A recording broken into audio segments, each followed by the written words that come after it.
ভাইয়া, তুমি এবার ঈদে কি কিনবে? তাই এখনো তো রোজাই শুরু হলো না, ঈদ তো কত দূর। আসসালামু আলাইকুম কাকা। ওয়ালাইকুম আসসালাম। আবরার, তুমি কেমন আছো? আলহামদুলিল্লাহ কাকা, ভালো আছি।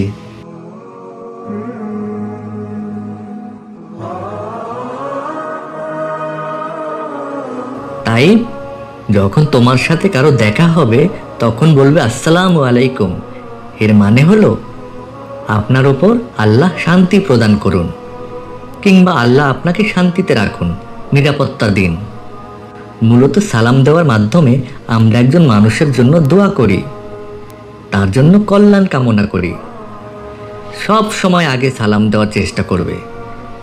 বাসায় বাবা মা, আত্মীয় স্বজন, পাড়া প্রতিবেশী, সহপাঠী, শিক্ষক সবাইকে সালাম দিবে। আর যদি কেউ আমাকে আগে সালাম দেয় তাহলে বলবে ওয়ালাইকুম আসসালাম।